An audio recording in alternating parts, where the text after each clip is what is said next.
Hey everyone, welcome back to my YouTube channel. अगर आपको मेरे वीडियोस पसंद आए तो प्लीज़ एक लाइक, कमेंट और सब्सक्राइब कर ज़रूर बताना आपको ये कैसा लगा। तो चलो हम आज से एक new one shot FF start करते हैं। ये वन शॉट एफएफ है, इसके बारे में मैं ज़्यादा नहीं बताऊंगी, ओके। और हाँ, मैं इतने दिनों तक कोई भी वीडियो ना लाने के लिए आई एम सॉरी कह रही हूँ, क्योंकि यहाँ पर मेरी कुछ मजबूरी है। असल में मेरे घर के जस्ट पीछे में मंदिर है, जिसके कारण वहाँ पर दुर्गा भी बैठा है, और दुर्गा बैठा है इसका मतलब है वहाँ पर बहुत ज़्यादा ही आवाज़ें होंगी। और जस्ट मेरे घर के पीछे है, तो उसकी आवाज़ें पूरा का पूरा मैं जब भी वीडियो रिकॉर्ड करती हूँ उसमें आता ही है। और आप सभी को तो पता ही होगा, सुबह 5 बजे स्टार्ट हो जाता है भजन कीर्तन, जो 12 बजे को ख़त्म होता है, रात के 12 बजे को, ओके। तो मेरे पास कोई टाइम रहता ही नहीं है। जब भी मैं रिकॉर्डिंग करने जाती हूँ कुछ ना कुछ आवाज़ आ ही जाता है, जिसके कारण मैं कोई भी वीडियो अभी अपलोड नहीं कर पा रही थी।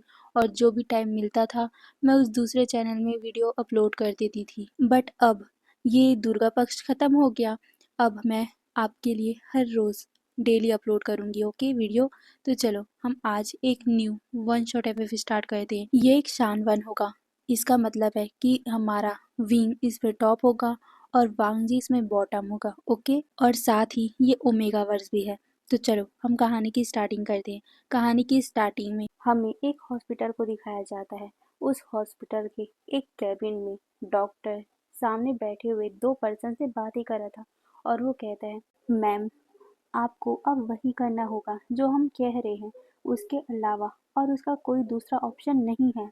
हम आपके सन इन लॉ को ठीक करने के लिए सब कुछ कर चुके हैं, बट आपका सन इन लॉ ठीक होना ही नहीं चाहता, तो हम उसका कुछ भी नहीं कर सकते। आप उसे पागल खाने ही भेज दीजिए। वहाँ पर वो रहेगा तो कम से कम इस दुनिया से अलग रहेगा, और आपको भी उसे कोई परेशानी नहीं होगी। ये सुनकर जो सामने लेडी बैठी हुई थी, वो झटके से गुस्से में खड़ी होती है, और वो गुस्से में टेबल पे अपना हाथ मारते हुए कहती है, बकवास बात करना बंद कीजिए, मेरा बेटा पागल नहीं है। ये सुनकर डॉक्टर उनको शांत कराते हुए कहते हैं, मैम आपके कहने से ये सच्चाई बदल नहीं जाएगी कि वो अब पागल हो चुके हैं। ये सुनकर मैडम यू, हाँ वो हमारी मैडम यू थी, मैडम यू चिल्लाते हुए कहती, बंद कीजिए, बंद कीजिए उसे पागल कहना। वो पागल नहीं है, वो बस अभी डिप्रेस है। उसने अभी अपने प्यार को खोया है, जिस वजह से वो अभी उसे इमेजिन कर रहे। इसका मतलब ये नहीं है कि वो पागल हो गया है। आप लोग अच्छे से उसका इलाज कर ही नहीं रहे हो। सिर्फ 1 महीना ही तो हुआ है आपको उसका इलाज करते हुए, और आप ये कैसे कह सकते हो कि वो पागल हो चुका है। आप कुछ और कीजिए, कुछ दवा दीजिए, कुछ कुछ भी कीजिए, बट मेरे बच्चे को ठीक कर दीजिए। ये सुनकर डॉक्टर अपने हाथों को टेबल पे रखते हैं, और वो मैडम यू को देखते हुए कहते हैं, मैम हमने सब कुछ कर लिया, सब कुछ, बट उनकी बीमारी ठीक नहीं हो सकती। उनका बीमारी उनके दिमाग में बसा हुआ है, और उनके दिमाग को हम ठीक नहीं कर पा रहे हैं। उन्होंने अपने दिमाग में ये बात बसा ली है कि उनके अल्फा, उनके पति उनके साथ ही है, और जब तक वो उनके दिमाग से नहीं निकलेंगे तब तक हम उन्हें ठीक नहीं कर सकते। और ये सब करने के लिए आपको उन्हें पागल खाने ही भेजना पड़ेगा। पागल खाने में वो अगर जाएंगे तो कम से कम वो डॉक्टर उन्हें स्ट्रिक्ट तरीके से ट्रीट करेंगे, तो कम से कम वो ठीक हो जाएंगे। उनके दिमाग में उनके बात को बार बार दोहराया जाएगा कि उनके पति अब नहीं रहे, ये बात उनको समझाया जाएगा। बट अगर हम उन्हें प्यार से ट्रीट करेंगे तो बिल्कुल भी वो ठीक नहीं होंगे। ये सुनकर जैंग फैमिया, जो मैडम यू के बगल में ही बैठे हुए थे, वो डॉक्टर को देखते हुए अपनी वाइफ को शांत करवाते हैं, और वो कहते हैं, बट कोई ना कोई तरीका तो होगा ना, इसके अलावा हम अपने बेटे को खो चुके हैं, बट हम उसके प्यार की निशानी को नहीं खोना चाहते हैं। ये सुनकर डॉक्टर अपने हाथों से अपने सर को पकड़ता है, और वो एक गहरी सी चाय करता है, और फिर वो मैडम यू और जैंग फैमिया को देखते हुए कहते हैं, हम कुछ नहीं कर सकते, पर हाँ आप अगर उन्हें ठीक करना ही चाहते हो तो इसके दो उपाय हैं। ये सुनकर मैडम ये झटके से कहती है, बताइए ना, हम वही जानना चाहते, आखिर क्या है ये उपाय, हम कुछ भी करेंगे उसके लिए। ये सुनकर डॉक्टर अपने हाथों को बेंच पर, या बोले तो टेबल पर फिर से रखते हैं, और उन दोनों के तरफ सीरियस होकर बोलते हैं, आपको अपने बेटे को फिर से वापस लाना पड़ेगा। ये सुनकर मैडम यू और जैंग फैंगमी शॉकिंगली उस डॉक्टर को देखते हैं। मैडम यू इतने ज़्यादा गुस्से में हो गई थी कि वो झटके से अपनी जगह से खड़ी होती है और वो डॉक्टर को फिर से चिल्लाते हुए कहती, अब पागल हो गए हो? मेरा बेटा इस दुनिया को छोड़कर चला गया है। वो वो मर चुका है। ये बोलते हुए उनके आंखों में आंसू आ गए थे। वो कहती है, मेरा बेटा मर चुका है और आप उसे वापस लाने को बोल रहे हो। अगर मैं ऐसा कर सकती तो मैं कभी भी उसे हमसे दूर जाने ही नहीं देती। ये सुनकर डॉक्टर एक शाय करते हैं। जैंग फैंगमी कहते हैं, डॉक्टर आप पागल तो नहीं हो गए हो ना? अब हमें क्या बोल रहे हो? हम ऐसा कैसे कर सकते हैं? ये सुनकर डॉक्टर फिर से शाय करते और कहते हैं, मैं वही बोल रहा हूँ जो आप लोग सुनना चाहते हो। आप लोगों को अपने सन इन लॉ को ठीक करना है तो अपने बेटे को वापस लाना पड़ेगा, क्योंकि आपके सन इन लॉ के दिमाग में ये बस चुका है कि उनके अल्फा उनके पास से कहीं नहीं गए हैं। वो उन्हें छोड़कर नहीं गए हैं। वो जब तक अपने अल्फा से प्यार करते रहेंगे तब तक वो उसे भूल नहीं पाएंगे और वो कभी भी ठीक नहीं हो पाएंगे। वो अपने इमेजिनेशन में हमेशा ही अपने अल्फा को रखेंगे ही, भले ही वो कहीं भी हो, बट उनके पास उनका अल्फा होगा ही। वो उनके दिमाग में बस चुका है। ये सुनकर मैडम यू और जैंग फैम में बहुत ज़्यादा उदास हो गए थे। मैडम यू तो फूट फूट के रोने लग गई थी। जैंग फैम में उन्हें संभालते हैं और वो डॉक्टर को देखते हुए कहते, डॉक्टर प्लीज़, हम बहुत ज़्यादा ही उसके लिए परेशान हैं। कुछ तो उपाय बताइए, कुछ तो। हम जो कर सके उसके लिए हमें बताइए, पर प्लीज़ उसे पागल खाने भेजने की बातें मत कीजिए। इसके अलावा कुछ दूसरा उपाय हो तो हम उसे करेंगे, कुछ भी हो। कोई भी बड़ा से बड़ा डॉक्टर हो तो हम उसके पास जाएंगे, बट हम उसे खोना नहीं चाहते हैं। वो हमारे बेटे की लास्ट निशानी बची है।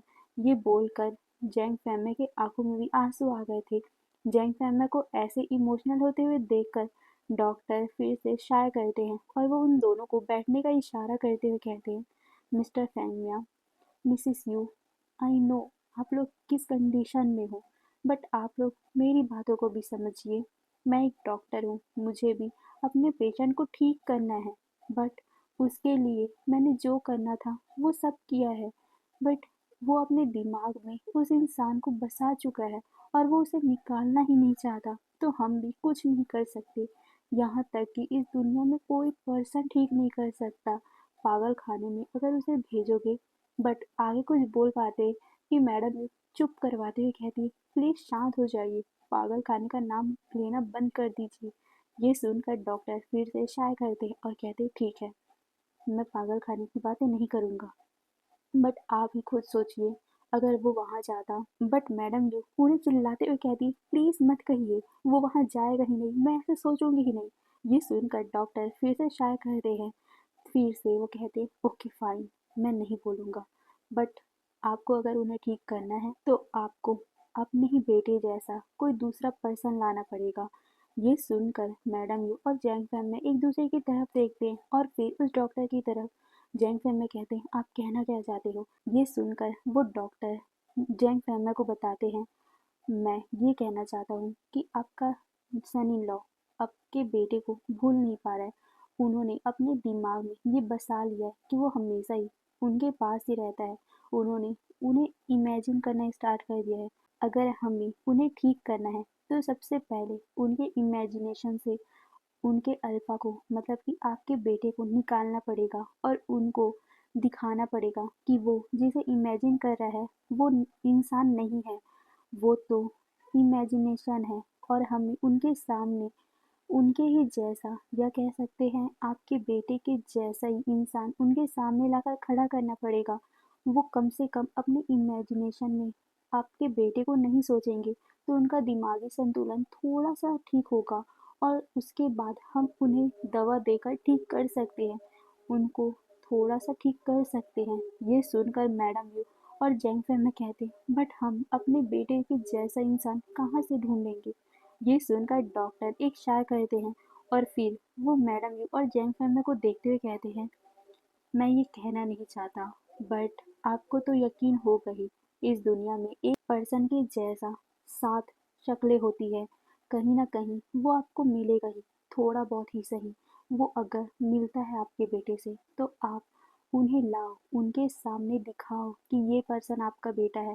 जो आपके सन इन लॉ के दिमाग में बसा हुआ है वो नहीं है। ये सुनकर मैडम यू अपना सर हिलाती है, जैंग फैमिली भी अपना सर हिलाते हैं। फिर वो दोनों डॉक्टर को थैंक यू बोलकर वहाँ से निकल गए थे। मैडम यू जैंग फैमिली को देखते हुए कहती है, हम अब क्या करेंगे? ये सुनकर जैंग फैमिली बोलते हैं, अगर हमें उसे ठीक करना है तो उसके दिमाग से हमारे बेटे का ख्याल मिटाना पड़ेगा, और इसके लिए अगर उसके दिल में किसी और को भी लाना पड़े तो मैं वो सब करूँगा। ये बोलकर जैंग फैमिली मैडम यू को देखते हैं। मैडम यू के आंखों से आंसू बह रहे थे और वो अपना सर हिलाती है, और फिर वो दोनों उस कैबिन से बाहर आते हैं। कैबिन से बाहर आते ही वो एक रूम में जाते हैं। उस रूम में दो पर्सन बैठे हुए थे। एक ओमेगा गर्ल थी तो एक ओमेगा बॉय था। वो गर्ल उस बॉय को संभाल कर बैठाई हुई थी, और वही वो बॉय अपने ही आप में बातें कर रहा था, या कह सकते हो वो किसी इंसान को इमेजिन करके उसके साथ बातें कर रहा था। वो इंसान और कोई नहीं, मैडम और जैंग फैमिली का सन इन लॉ है, जो उनके बेटे के जाने के बाद से अपना मानसिक संतुलन खो चुका है।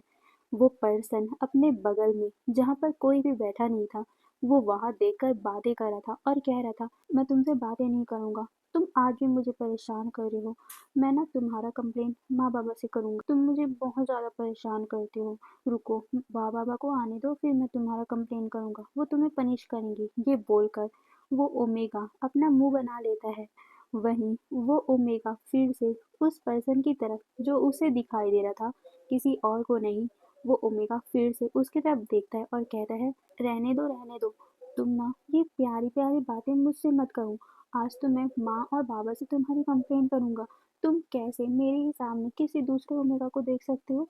आज ना मैं माँ से तुम्हारी कंप्लेन करूंगा। जब माँ तुम्हें पनिश करेंगी तब देखना। ये बोलकर वो उस पर्सन से जो सिर्फ उसे दिखाई दे रहा था, या वो तो सिर्फ उसका इमेजिनेशन था, वो उससे नाराज हो रहा था, बातें कर रहा था। वहीं जो ओमेगा गर्ल थी वो यानली थी। यानली मैडम यू की सबसे छोटी बेटी थी। वो उस ओमेगा को संभाल कर बैठाई हुई थी, और जो ओमेगा हरकतें कर रहा था वो देखकर यानली बहुत ज़्यादा ही उदास थी, और वो बस उसे ही देखे जा रही थी। कुछ टाइम के बाद जब उसे गेट खुलने की आवाज़ सुनाई देती है, वो गेट की तरफ देखती है और वो हल्का सा कहती, माँ।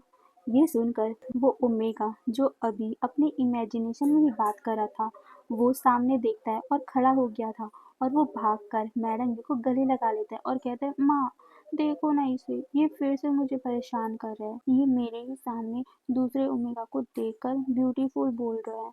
मुझे गुस्सा आ रहा है इसके ऊपर, आप इसे डांटो। ये बोलकर वो यानली के साइड में खाली जगह पे इशारा कर रहा था, और वो बोल रहा था कि माँ इसे डांटो, आप इसे पनिश करो। ये बहुत ज़्यादा बदमाश हो गया है, बहुत ज़्यादा फ्लर्ट करता है दूसरे दूसरे के साथ, आप इसे डांटो ना। ये बोलकर वो ओमेगा मैडम यू के हाथ को पकड़ के हिलाने लग गया था। वो कहता है, माँ प्लीज़ डांटो ना इसे, ये बहुत ज़्यादा ही बुरा बन गया है, आप इसे डांटोगे तब जाकर ये सुधरेगा, प्लीज़ डांटो इसे। ये बोलकर वो मैडम यू को देख रहा था।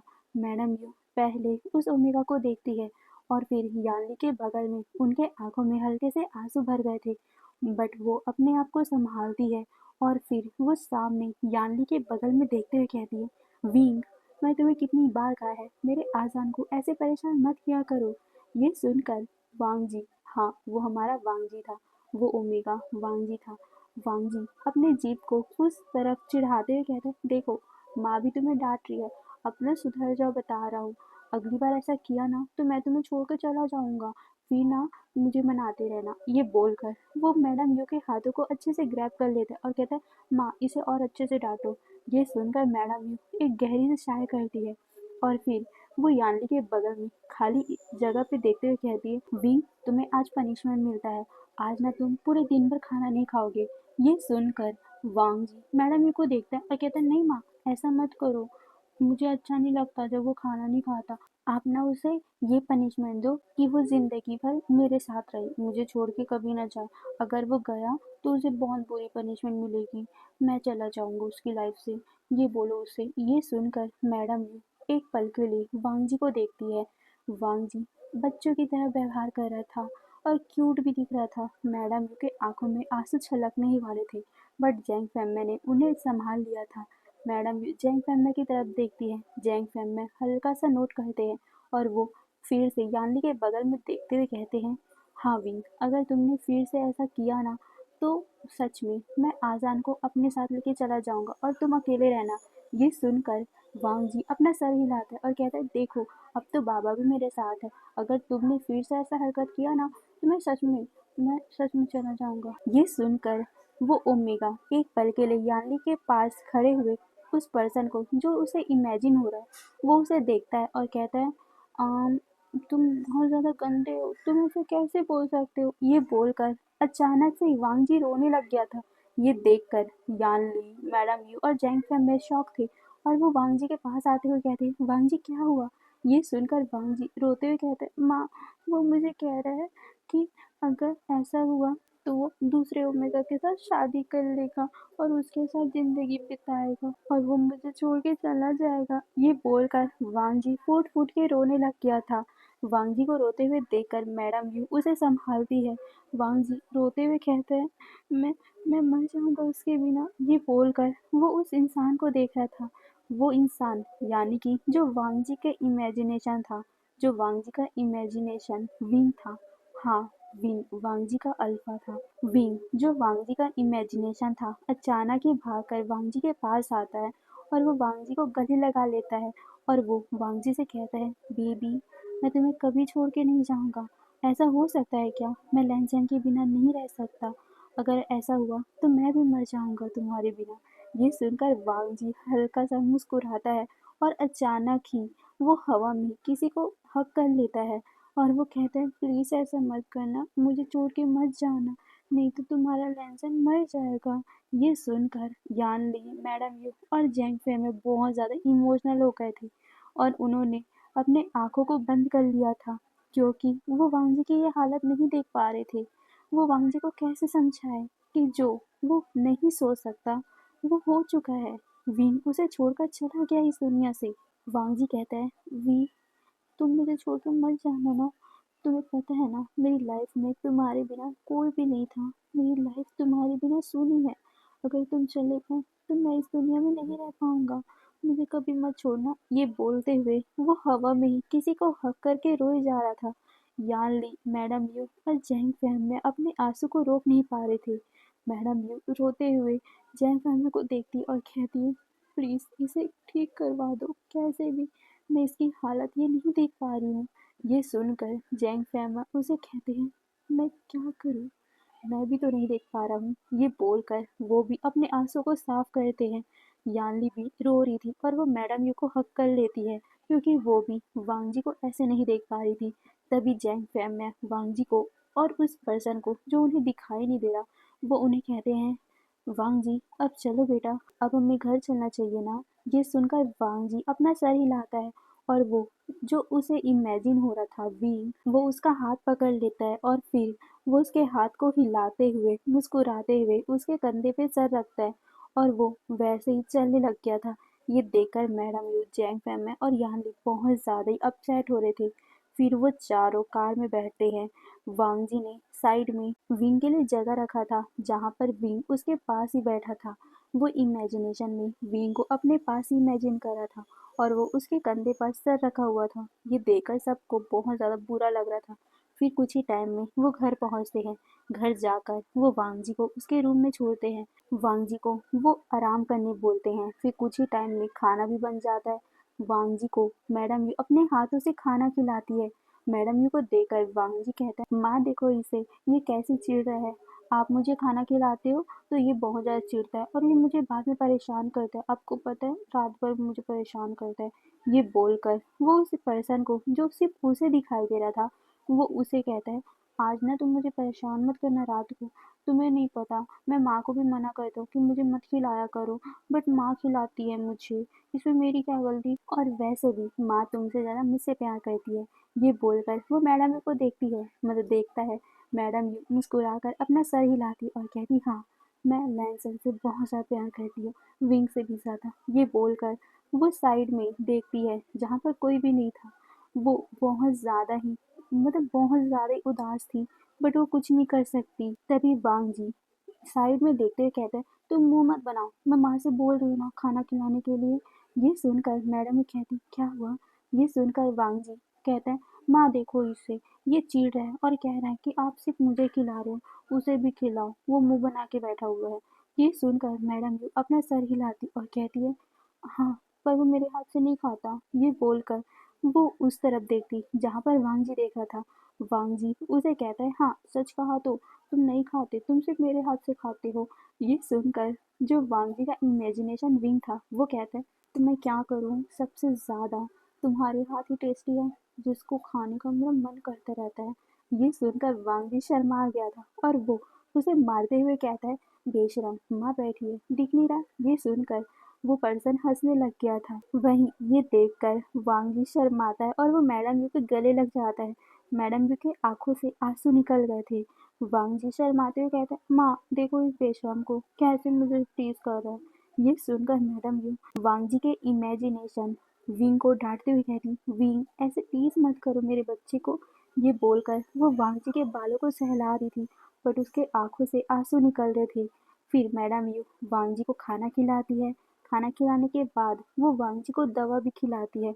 वांग जी कहते हैं, माँ मैं ठीक हूँ ना, मुझे ये दवा नहीं खानी है, बहुत ज़्यादा कड़वी होती है। ये सुनकर मैडम ये कहती, बट वांग जी देखो तुम्हारे हेल्थ के लिए है, देखो विंग भी कह रहा है कि ये तुम्हारे हेल्थ के लिए है। ये सुनकर वांग जी साइड में देखता है। वो इंसान यानी कि वांग जी का इमेजिनेशन विंग वांग जी को देखकर अपना सर हिलाता है और कहता है, हाँ, माँ जो कह रही है चुपचाप वो करो, क्योंकि मैं बिल्कुल भी तुम्हें बीमार नहीं देख सकता। चुपचाप वो खा लो जो माँ दे रही है। ये सुनकर वांग जी अपना सर नोट करता है और वो मुंह बनाकर वो दवा खाते हुए उस पर्सन को जो वांग जी का इमेजिनेशन था वो उसे देखकर कहते हैं, तुम बहुत ज्यादा बुरे हो, तुमने आज भी मेरी कैंडी नहीं लाई ना। ये बोलकर वांग जी मुंह बनाता है। तभी अचानक ही मैडम यू उसे एक टांगुलू देती है और कहती है, वांग जी विंग को मत डांटो, देखो उसने मुझे बोला था कि तुम्हारे लिए टांगुलू लेके आना, तुम्हें तो पता है ना वो तुम्हें छोड़कर कहीं नहीं जाता है। तो उसे बोला था कि मैं तुम्हारे लिए टांगुलू लेके आऊँ। उसे बहुत अच्छे से पता है ना, तुम जब भी कड़वा दवा खाते हो तो तुम्हें कुछ मीठा खाना होता है और तुम्हारा फेवरेट ये टांगुलू है, तो वो कैसे भूल सकता था। ये सुनकर वांग जी बहुत ज़्यादा खुश हो जाता है और फिर वो टांगुलू को बहुत ज़्यादा मज़े से खाता है। खाने के बाद वो उस पर्सन को देखता है और कहता है, वी मुझे बहुत ज़्यादा नींद आ रही है, चलो सोते हैं। ये सुनकर वो पर्सन अपना सर हिलाता है। तभी मैडम ये कहती, ओके अब तुम सो जाओ, ओके। ये बोलकर वो वांग जी को अच्छे से सुला देती है। वांग जी अपने साइड में देखते हुए कहते, बेशा अभी माँ है, कैसे कर रही हो हरकतें। ये बोलकर वो साइड में अपने हाथ को मारता है। यानी कि वांग जी का इमेजिनेशन में वी वांग जी के हल्के से गालों पे किस करता है अपनी माँ के सामने ही और उसे गुड नाइट कहता है। वांग जी शर्माते हुए कहते हैं, बेशरम, माँ यहीं पर है और तुम ऐसी हरकतें करते हो। ये सुनकर वो पर्सन यानी कि वांग जी का इमेजिनेशन विंग वांग जी से कहते हैं, तो क्या हुआ, तुम मेरी वाइफ हो, मैं कुछ भी कर सकता हूँ, किसी के सामने कर सकता हूँ। ये सुनकर वांग जी बहुत ज़्यादा शर्मा गया था और वो अपने आप को कंबल से ढक लेता है। मैडम यू को ये देखकर बहुत ज़्यादा बुरा फील होता है और वो जल्दी से वहाँ से निकल जाती है।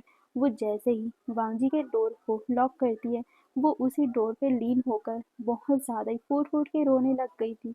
वो विंग को याद करने लग गई थी। ये कैसे हुआ वो सब कुछ याद करती है। चलो अब हम देखते हैं आखिर ये सब कैसे हो गया, आखिर विंग कहाँ चला गया, आखिर विंग के साथ क्या हुआ है। तो चलो हम चलते हैं फ्लैशबैक पे। हम देखते हैं जैंग फैमिली को। जैंग फैमिली इस पूरे चाइना की टॉप फैमिली में से एक मानी जाती है। जैंग फैमिली बहुत ज़्यादा ही पॉपुलर है अपने बिजनेस को लेकर। जैंग फैमिली में तीन बच्चे हैं, यानी कि जैंग फैमिली और मैडम यू के तीन बच्चे हैं। सबसे पहला वी वुशान या कह सकते हो जांग वुशान, दूसरा जैंग चैंग, तीसरा हमारी यानली ओमेगा है और जैंग चैंग और वी दोनों ही अल्फा थे। विंग बहुत ज़्यादा नटखट शरारती और बहुत ज़्यादा चुलबुला था। वो भले ही अल्फा था पर शरारतें वो बहुत ज़्यादा करता था। वो कभी भी प्रैक्टिकल होता ही नहीं था। वो सब बातों में मजाक ही घुसा देता था, जिसके कारण सभी लोग उसे बहुत ज़्यादा पसंद करते थे। विंग बहुत ज़्यादा शरारती था और साथ में वो बहुत ज़्यादा ही दूसरे लोगों से फ्लर्ट भी करता था। बट फ्लर्ट करने का मतलब ये नहीं था कि उसके पास कोई गर्लफ्रेंड या बॉयफ्रेंड था। हाँ, विंग को कोई पसंद नहीं था, इसीलिए उसने कभी डेट किया ही नहीं, या कहूँ तो उसके दिल में कभी डेट करने की बात आई ही नहीं। विंग अभी 25 साल का हो चुका है। विंग अभी भी अपने उसी शरारती अंदाज में रहता है, बट आज वो सबसे ज़्यादा पॉपुलर बिजनेसमैन बन चुका है। वो जैन फैमिली की कंपनी को संभाला करता है। विंग बहुत ज़्यादा पॉपुलर इसलिए भी है क्योंकि वो बहुत ज़्यादा अच्छा बिजनेसमैन है और साथ में वो बहुत ज़्यादा फ्लर्टी इंसान है, बट वो बहुत ज़्यादा क्यूट भी है। उससे बहुत ज़्यादा लोग पसंद करते हैं। जब विंग 25 साल का था तब वो कंपनी में आना स्टार्ट कर चुका था, और उस टाइम यानी कि जब विंग 25 साल का था तब चैंग 22 साल का था और यानली 20 साल की थी। वो दोनों ही कॉलेज में पढ़ते थे। एक दिन यानली को किसी लड़के ने कॉलेज में बुली किया था और वो रोते हुए घर पहुंची थी। सबने उससे पूछा था कि आखिर हुआ क्या था, बट यानली ने कुछ भी नहीं बताया था। बट ये चीज़ चैंग और विंग को पसंद नहीं आई थी और वो दोनों ही जल्दी से यानली के कॉलेज पहुंच गए थे। वो पता करना चाहते थे कि आखिर वहाँ चल क्या रहा है, यानली के साथ हुआ क्या है। वो दोनों ही कॉलेज में पूछने लग गए थे कि आखिर क्या क्या हुआ है यहाँ पर, बट कोई भी कुछ नहीं बता रहा था। बट एक ओमेगा बॉय ने बताया था कि यानली के साथ हुआ क्या, और ये सब सुनकर विंग को बहुत ज़्यादा गुस्सा आया था। भले ही वो बहुत ज़्यादा शरारती है, बहुत ज़्यादा बच्चों की तरह व्यवहार करता है, बट वो जब अपनी बहन के ऊपर कुछ बात आती है तो वो बहुत ज़्यादा ही गुस्से में हो जाता है, और वो गुस्से में उस इंसान को मारने चला गया था। विंग बहुत ज़्यादा उस इंसान को मारता है। सारे लोग वहाँ पर जमा हो गए थे क्योंकि अचानक ही कोई कॉलेज से बाहर का इंसान आया और कॉलेज के अंदर के लड़के को मार रहा है, तो सारे लोग उसे देखने लग गए थे। सारे लोग बस चुपचाप देख रहे थे कि आखिर चल क्या रहा है, हो क्या रहा है, बट कोई भी उसे रोकने आ नहीं रहा था।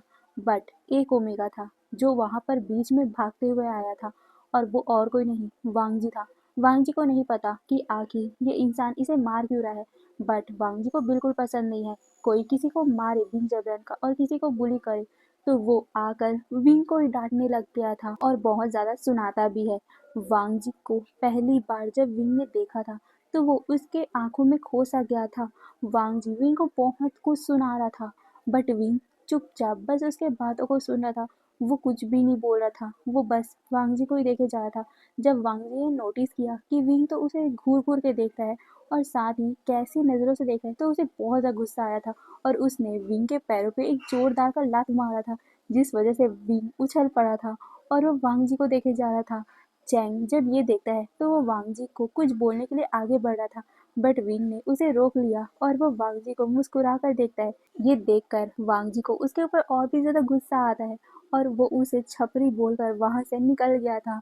और उस दिन से विंग हमेशा ही वांग जी के बारे में सोचा करता था, और वो तो हर टाइम बस यानली के कॉलेज में आने का बस बहाना ढूंढा करता था। एक दिन की बात है जब यानली कॉलेज जा रही थी, तब विंग उसके पास चला आया था और उसने कहा था कि वो उसे छोड़ देगा। यानली ने उसे कहा था कि गगा ऐसी कोई बात नहीं है, मैं जा सकती हूँ, और वैसे भी आपको तो अपने काम में बिजी होना चाहिए ना, आप यहाँ क्या कर रहे हो।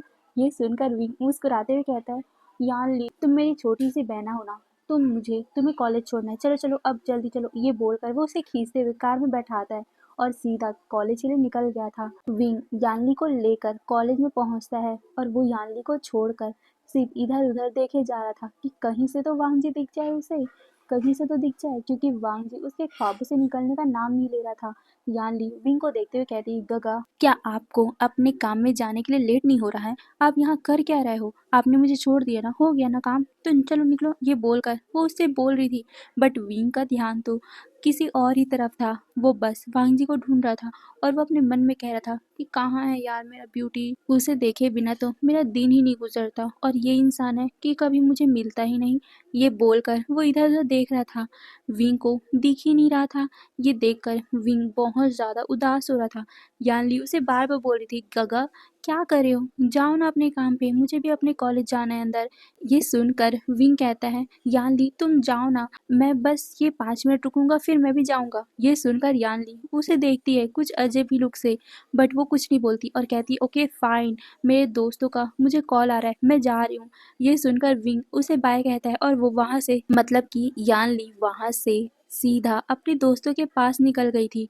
विंग उसे देखता ही रह गया कि आखिर वो कहाँ है यार, बट उसे तो वांग जी दिखा ही नहीं। फिर विंग अपने मुंह बनाते हुए कार के अंदर जाता है तब उसे दिखाई देता है यानली ने तो अपना प्रोजेक्ट जो उसे आज जमा करना था वो कार में ही छूट गया। यानली को जल्दी से विंग उस प्रोजेक्ट को देने अंदर भागता है। वो जैसे ही यानली के पास पहुंचा वो शॉक हो गया था क्योंकि यानली के पास ही वांग जी खड़ा हुआ था। असल में वांग जी यानली का दोस्त है। उस टाइम जब यानली को बुली किया गया था उस दिन वांग जी नहीं आया था। हर टाइम जब भी यानली को कोई बुली करता तो वांग जी उसे प्रोटेक्ट कर लिया करता था, बट उस दिन वांग जी नहीं था तो उन लड़कों ने यानली को बुली कर दिया था। वहीं विंग जब वांग जी को ऐसे देखता है यानली के पास तो वो बहुत ज़्यादा सरप्राइज हो गया था और वो बस वांग जी को ही देखे जाया था। वांग जी जब विंग को देखता है तो उसके आंखें नैरो हो गई थी और वो विंग को देखे जाया था, वो भी गुस्से भरी निगाह से। विंग उसके तरफ मुस्कुराते हुए देख रहा था। तभी यानली विंग को देखते हुए कहती, गगा आप यहाँ? ये सुनकर विंग अपने ख्वाबों से बाहर आता है और वो उस फाइल को देते हुए कहता है, तुम अपना प्रोजेक्ट भूल गई थी। ये सुनकर यानली कहती, ओ शिट, मैं भूल गई थी। अच्छा हुआ गगा आप यहाँ थे, नहीं तो मुझे आज तो टीचर से डांट ही पड़ जाती। आज मुझे ये प्रोजेक्ट जमा करना था। ये सुनकर विंग कहता है, कोई नहीं। तभी यानली कहती, वैसे गगा आप अभी तक यहाँ क्या कर रहे हो? ये सुनकर विंग वांग जी की तरफ देखकर मुस्कुराते हुए कहता है, बस मैं किसी को देखना चाहता था, अब देख लिया, मैं जाता हूँ। रुको रुको, तुमने मुझे इंट्रोड्यूस नहीं करवाया, कौन कौन है ये बोलकर वो वांग जी को ही देखे जा रहा था। यानली मुस्कुराते हुए कहती, गगा ये मेरे सारे दोस्त हैं, आप शायद नहीं मिले होगे ना, रुको मैं इनसे आपका इंट्रोडक्शन करवाती हूँ। ये बोलकर वो अपने दोस्तों का विंग से इंट्रोडक्शन करवा रही थी और लास्ट में वो वांग जी से इंट्रोडक्शन करवाती और कहती, ये लान वांग जी है, मेरा सबसे अच्छा दोस्त। आपको पता है ना, मैंने आपको बताया था एक बार कि कैसे मुझे कुछ लोगों ने बुली किया था, तो मेरे एक दोस्त ने मुझे बचाया था, वो वांग जी ही था। वांग जी बहुत ज़्यादा स्ट्रॉन्ग है, आपको पता है, वो हमेशा ही मुझे बचाता है, बट उस दिन वांग जी नहीं था तो उन लोगों ने मुझे बुली कर दिया था। ये सुनकर विंग उसे कहता है, अच्छा ऐसी बात है क्या? तो मुझे तो इसे बहुत ज़्यादा ही थैंक यू कहना चाहिए। ये सुनकर वांग जी विंग को घूरता है। तभी यानली को देखकर कहता है, वैसे यानली अगर तुम्हें तुम्हारे दोस्त ने बचाया था तो तुम क्यों ना तुम्हारे दोस्त को हमारे घर खाने पे बुलाओ। ये सुनकर यानली कहती, गगा ये तो बहुत अच्छा आइडिया है, मैं तो इस बारे में सोच ही नहीं रही थी। ये सुनकर विंग कहता है, तो कभी सोच भी लिया करो यार। ये बोलकर वो वांग जी को देख रहा था और कह रहा था, अगर तुम पहले ही सोच लेती तो मुझे पहले ही ये ब्यूटीफुल इंसान मिल जाता ना। ये बोलकर वो वांग जी को देख रहा था। वांग जी उसे घूरता है। तभी यानली कहती, गगा आपने कुछ कहा? ये सुनकर विंग कहता है, नहीं, बट तुम आज ज़रूर अपने दोस्त को हमारे घर लाना और हमेशा लाते रहना। ये बोलकर वो वांग जी को देखता है और कहता है, हमें भी तो इनसे दोस्ती करनी है ना। ये बोलकर वो वांग जी के साथ फ्लर्ट करने लग गया था।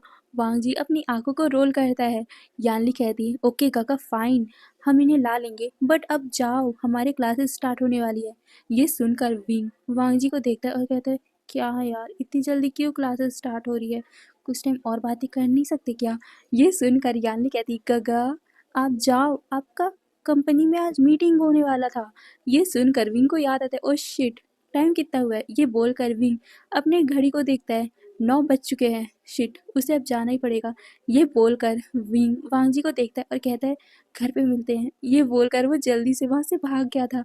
वांग जी उसे घूर के देखता है और कहता है, शेमलेस। ये बोलकर वो फिर सभी लोग अपने क्लासेस में चले गए थे।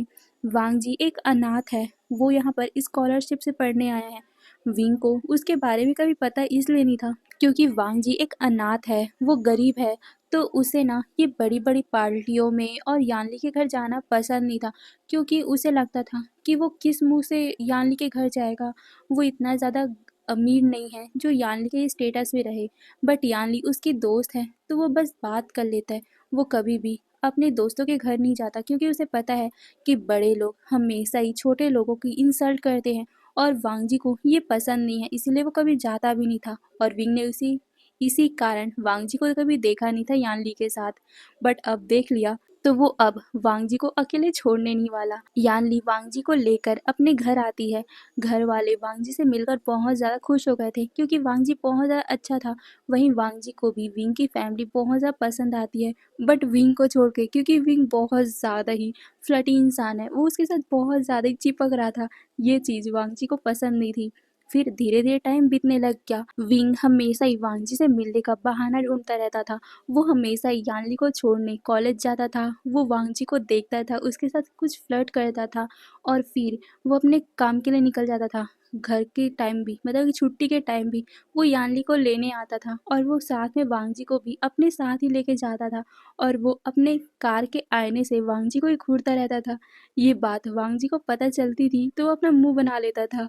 ये चीज़ विंग को बहुत ज़्यादा क्यूट लगता था। फिर क्या, उन लोगों ने घूमने का भी प्लान किया था। वो बहुत ज़्यादा ही मज़ा करते थे। धीरे धीरे वांगजी को भी विंग पसंद आने लग गया था, क्योंकि विंग इतना क्यूट जो है कि वो सबको पसंद आ ही जाएगा। वांगजी को भी पसंद आ गया। बट वांगजी को विंग की ये हरकत पसंद नहीं थी कि वो सबके साथ फ्लर्ट करता था। वांगजी हमेशा ही भाव खाता था और विंग उसे मनाता था।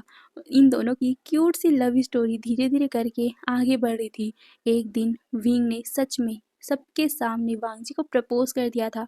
वांगजी को भी विंग पसंद था तो उसने अपना सर हिला के हाँ कह दिया था और उसी दिन विंग ने वांगजी को अपना बॉयफ्रेंड के रूप में अपनी फैमिली से मिलाया था। सारे लोग खुश थे, वही वांगजी तो बहुत ज़्यादा ब्लश कर रहा था और वो बहुत ज़्यादा खुश भी था, क्योंकि कोई भी पर्सन, मतलब अमीर किसी गरीब को अपनी फैमिली से नहीं मिलाता ऐसे।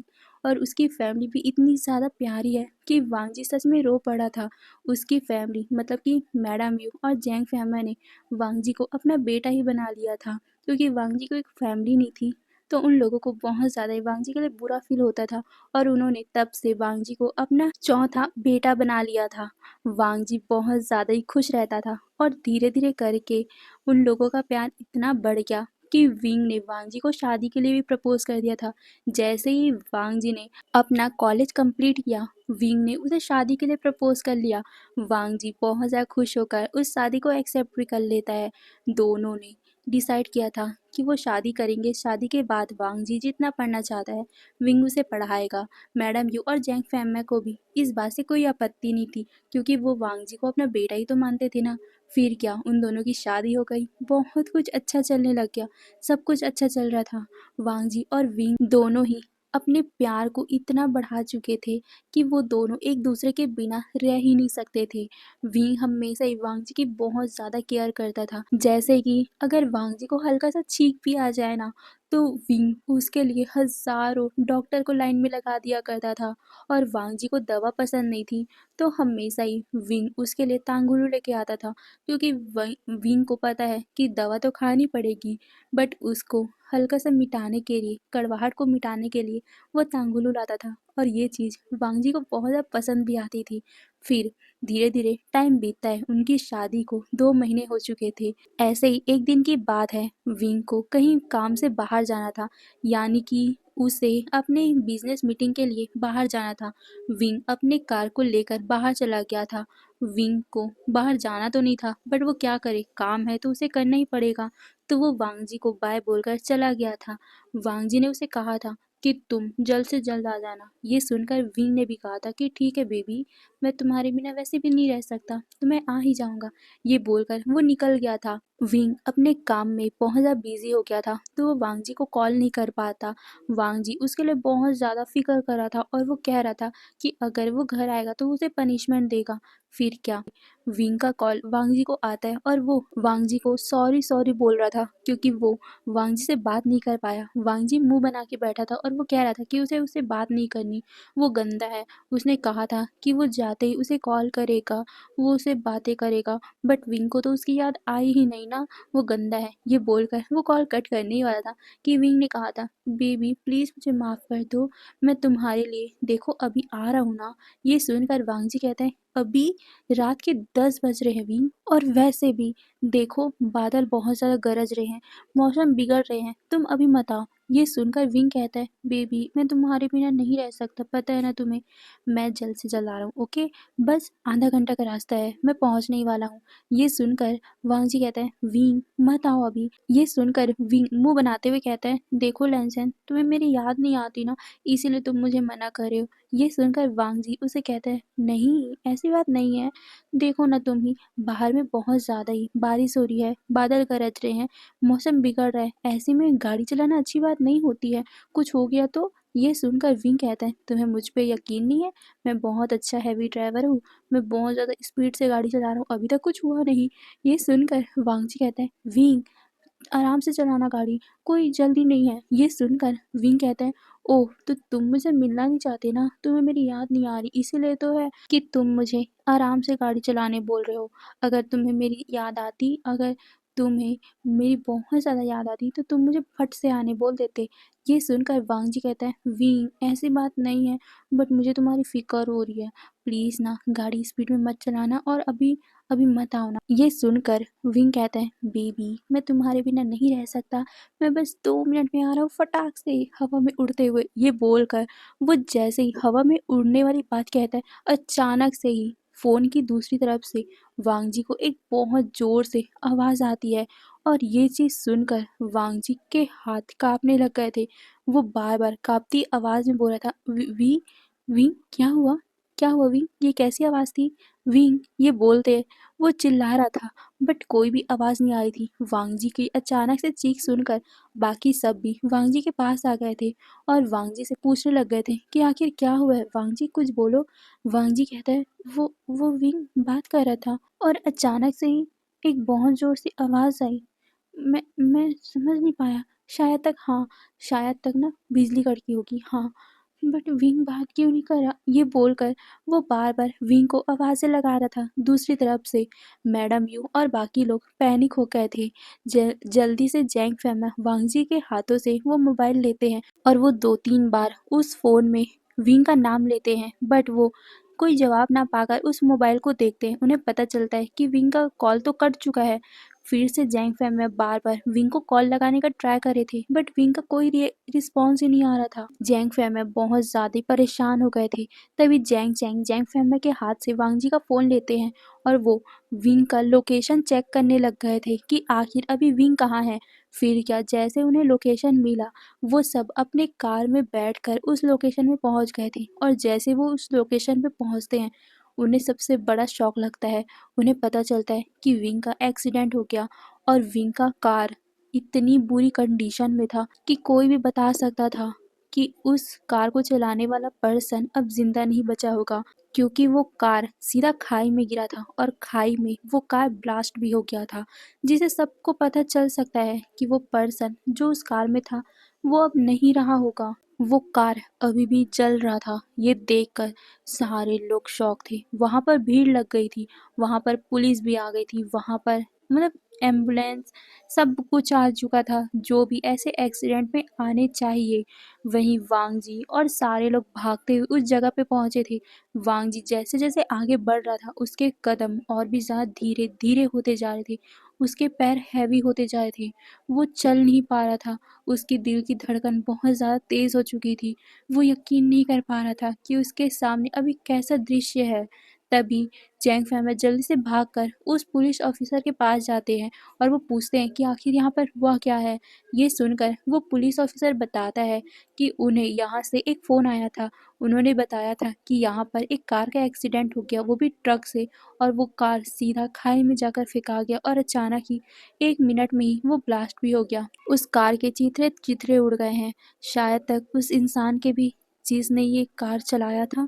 ये सुनकर जैंग फैमिली अपने आप को संभाल नहीं पाए और वो पीछे गिरने ही वाले थे कि चैंग ने उसे पकड़ लिया था। जैंग चैंग उस पुलिस ऑफिसर से बोलते हैं कि आप ये अनुमान लगा रहे हो ना, क्या आपको पता है वो कार कौन सी थी, वो मॉडल कौन सी थी, उसका नंबर प्लेट क्या था। ये सुनकर वो पुलिस ऑफिसर बताता है कि जब तक हम यहाँ आए तब तक वो पूरा कार पूरा जल चुका है, हमें कुछ नहीं पता उसके बारे में। और देखिए वो नीचे में है, जब तक वो आग शांत नहीं होगी तब तक हम कुछ भी नहीं कर सकते और शायद तक वो इंसान भी वहाँ पर अब नहीं बचा होगा। इतनी भीषण आग में कोई नहीं बच सकता, आप भी समझ सकते हो। ये सुनकर जैंग फैमिली के आंखों से आंसू निकल गए थे। वहीं चैंग भी हल्का सा रोने लग गया था और वो कहता है, नहीं फादर फादर वो गगन नहीं होगा, हाँ गगन नहीं होगा, यहाँ कितनी सारी कारें आती है, हाँ नहीं होगा ये बोलकर वो अपने फादर को संभाल रहे थे। वहीं वांग जी जब ये सब सुन रहा था तो वो सीधा नीचे में गिर पड़ा था। उसे तो चक्कर ही आ गया था। वो कभी भी विंग को इस तरह इमेजिन नहीं कर सकता और आज उसके सामने कार जल रहा है। कार वांग जी ये इमेजिन करते करते कब बेहोश हो गया उसे पता ही नहीं चला। वहीं मैडम यू रो रही थी और जैसे ही वो वांग जी को देखती है वो वांग जी के पास चले गई थी। यानली भी वांग जी को उठाने का ट्राई कर रही थी। जैंग फैमिया और जैंग चेंग जब वांग जी को देखते हैं वो भी वहाँ के डॉक्टर को जल्दी से वांग जी का इलाज करने बोलते हैं। वांग जी बेहोश हो चुका था, वो सदमा सहन नहीं कर पाया था तो वो बेहोश हो गया। डॉक्टर उसे एक स्ट्रेचर पे लेटाते हैं और उसे ट्रीट करते हैं। वो बताते हैं कि वांग जी सदमा बर्दाश्त नहीं कर पाया इसलिए वो बेहोश हो गया है, बट आप ज़्यादा टेंशन मत लीजिए, हमने इन्हें दवा दे दी है, कुछ ही टाइम में ये होश में आ जाएंगे। ये सुनकर वो लोग राहत की सांस लेते हैं। बट जैंग चैंग अब फिर से विंग को कॉल करने का ट्राई कर रहा था क्योंकि उसे यकीन नहीं था कि उसके गगा के साथ ये हो सकता है। शायद एक दूसरा कार होगा क्योंकि किसी ने देखा नहीं है। ये सोचकर जैंग चैंग बार बार विंग को कॉल करता है बट विंग का फ़ोन तो कोई पिक ही नहीं कर रहा था, या कहूँ तो वो स्विच ऑफ बता रहा था। जैंग चैंग फिर भी ट्राई करते ही जा रहा था। कुछ टाइम बाद उस पुलिस ऑफिसर के पास उसका एक कांस्टेबल आता है और वो बताता है कि सर हमें रोड से ये फ़ोन मिला है और ये टूटा हुआ है। ये सुनकर वो पुलिस ऑफिसर उसे देख ही रहा था कि चैंग की नज़र उस फ़ोन पे पड़ती है। उस फ़ोन को देखते ही चैंग बहुत ज़्यादा शॉक था और वो भागकर उस फ़ोन के पास आता है। वो और भी ज़्यादा फूट-फूट के रोने लग गया था क्योंकि वो विंग का ही फ़ोन था। विंग के फ़ोन में हल्के से ब्लड लगे हुए थे। अब तो कोई कुछ बोल ही नहीं सकता क्योंकि अब सब कुछ उनके आँखों के सामने है। मोबाइल यहाँ गिरा है, उसमें खून लगा हुआ है, कार वहाँ जल रही है। तो कोई भी बता सकता है कि कौन-सा इंसान होगा जिसके साथ ये सब हुआ है। वहीं पुलिस ने तो पहले ही कह दिया है कि वो इंसान शायद तक बचा भी नहीं होगा, उसकी कंकाल भी नहीं मिलेगी वहाँ क्योंकि वो पूरी तरीके से आग में जल चुका होगा। ये सुनकर सारे लोग फूट-फूट के रो रहे थे।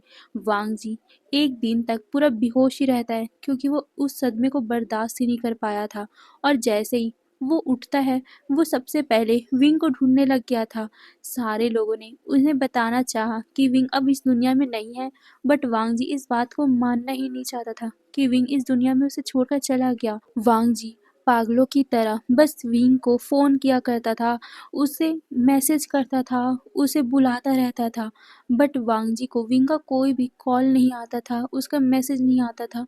वांग जी पूरी तरीके से अब अपने दिमाग से कंट्रोल खो चुका था। एक दिन वांग जी बिस्तर में सोया हुआ था, तभी अचानक ही उसे अपने फॉरहेड पे किसी का किस महसूस हुआ। वांग जी अपनी आंखें खोलता है और वो बहुत ज़्यादा खुश हो गया था क्योंकि उस टाइम विंग उसके सामने था। विंग उसी तरीके से मुस्कुरा रहा था जैसे वो हमेशा ही सुबह उठते ही विंग वांग जी को देखकर मुस्कुराता था। वांग जी उसे देखता है और उसे बहुत ज़्यादा टाइटली हग कर लेता है और कहता है कि तुम इतने दिनों से कहाँ थे? तुम्हें पता है मैं तुम्हारे लिए कितना ज़्यादा परेशान हो गया था, अब मुझे छोड़ के कभी मत जाना। ये सुनकर विंग उसे कहता है कि नहीं जाऊँगा, मैं बस तुम्हारे पास रहूँगा। और उस दिन से वांग जी विंग को इमेजिन करने लग गया था। वांग जी जल्दी से नीचे उतरता है, वो विंग का हाथ पकड़ के भाग रहा था और वो सबको विंग को दिखाते हुए कहता है, माँ, बाबा, आप लोग उदास क्यों हो? देखो विंग वापस आ गया, ये देखो कितना ज़्यादा खुश है वो। आपको पता है वो ना बिज़नेस के काम से बाहर चला गया था और वहाँ पर फ़ोन नहीं चल रहा था, इसीलिए वो हमारे कॉल का मैसेज का कोई रिप्लाई नहीं दे रहा था। बट वो आ गया और उसने मुझसे वादा किया है कि वो अब हमें छोड़ के नहीं जाएगा। देखो, बोलो तुम। ये बोलकर वो साइड में ही अलग ही इंसान से बातें कर रहा था जो किसी को दिखाई नहीं दे रहा था। मैडम यू और जैंग फैमिया उस दिन शॉक हो गए थे वांग जी का ये रिएक्शन देखकर। वो वांग जी को बता रहे थे कि वहाँ पर कोई नहीं है बट वांग जी ये बात मानने को तैयार ही नहीं था और वो कह रहा था कि नहीं, देखो यहीं पास तो है विंग, देखो ये कैसे मेरे हाथ को पकड़ा हुआ है, देखो यही तो है। ये बोलकर वो सबको बोल रहा था बट कोई भी उसकी बात को यकीन नहीं कर रहा था और वो बोल रहा था कि देखो ना माँ, यही तो है, आप लोग मेरी बात को समझ नहीं रहे, प्लीज़ देखो। ये बोलकर वो वांग जी को मतलब विंग को दिखा रहा था। विंग कह रहा था, वांग जी परेशान मत हो, वो ना सिर्फ तुम्हारे साथ मजाक कर रहे हैं। ये सुनकर वांग जी कहता है, ओ मम्मा, आप लोग मेरे साथ फ्रैंक कर रहे हो ना? देखो विंग के जैसा आप लोग भी मेरे साथ फ्रैंक करने लग गए हो। विंग तो यहीं पास है और आप लोग मुझे झूठ बोल रहे हो ना कि आप लोगों को वो नहीं दिख रहा है। ये बोलकर वांग जी अपने आप में ही बड़बड़ाए जा रहा था। ये देखकर मैडम यू और जैंग फैमिया को वांग जी के लिए बहुत ज़्यादा ही घबराहट हो रही थी और उस दिन वो वांग जी को लेकर हॉस्पिटल जाते हैं। वांग जी का सीटी स्कैन होता है। तब उनको पता चलता है कि वांग जी अपना पूरी तरीके से मानसिक संतुलन खो चुका है और वो विंग को इमेजिन करने लग गया है। ये चीज़ सबको बहुत ज़्यादा शॉक करने वाली थी। मैडम यू और जैंग फैम में तो बहुत ज़्यादा ही टूट गए थे। उन्होंने एक बेटा तो खो दिया है और दूसरा बेटा भी उनके हाथों से अब निकलता जा रहा है। वो उन्हें कैसे ठीक करे?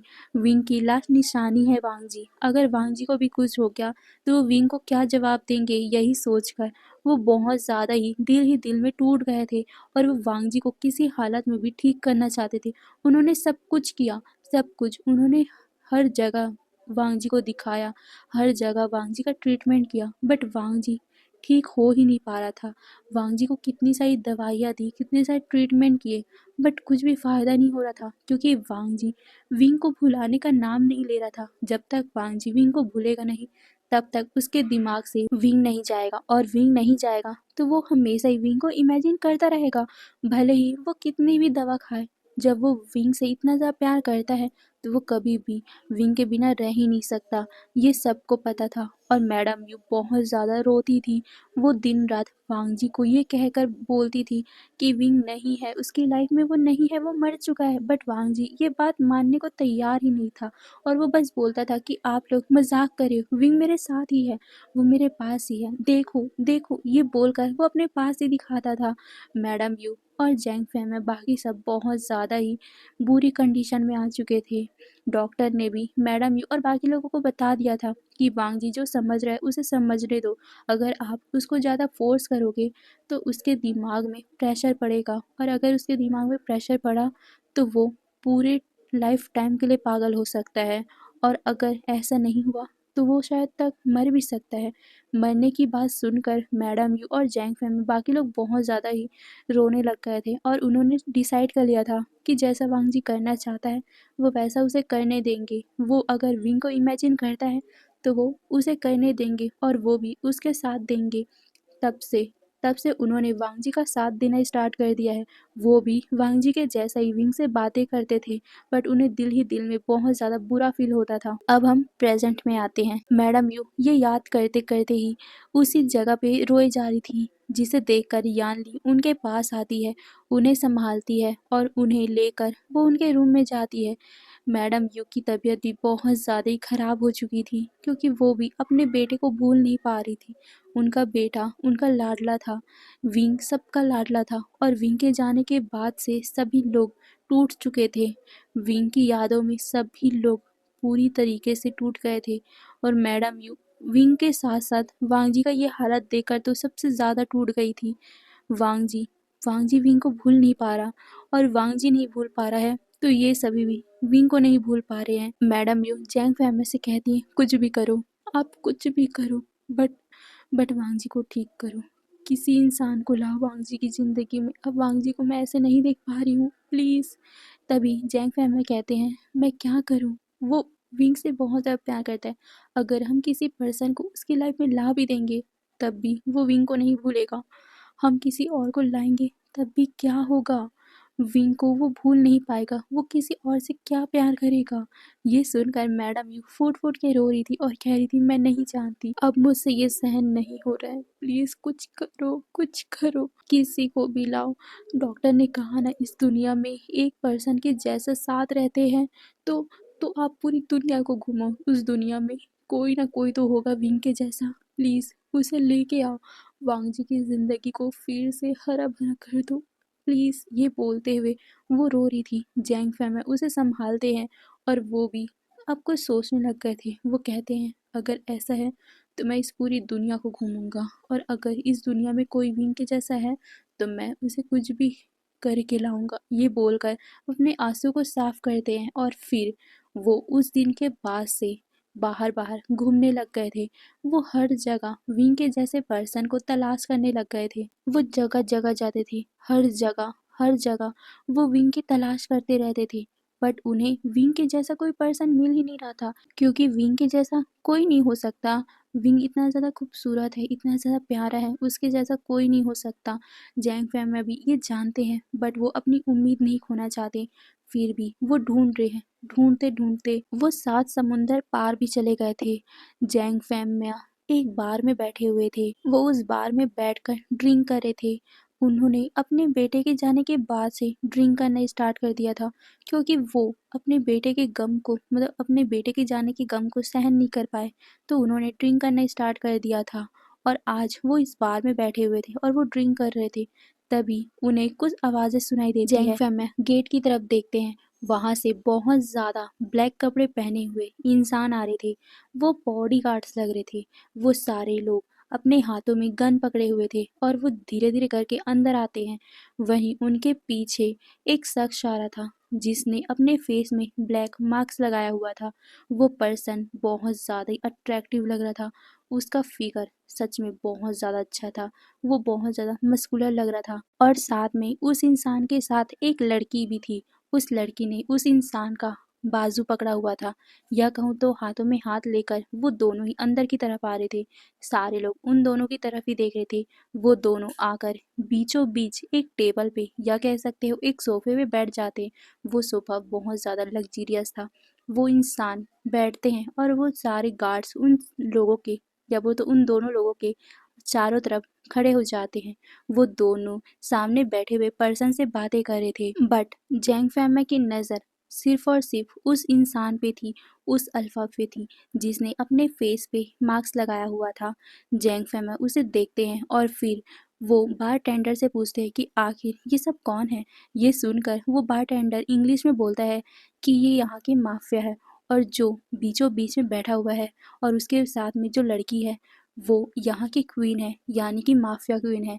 जो इंसान बैठा हुआ है वो ईलिंग पैट्रियार्क है, और ये जो लड़की बैठी हुई है वो उनकी गर्लफ्रेंड वेंचिंग है। ये सुनकर जैंग फैम अपना सर नोट करते और फिर से वो उन दोनों की तरफ देखने लग गए थे, खासकर उस मार्क्स वाले पर्सन की तरफ।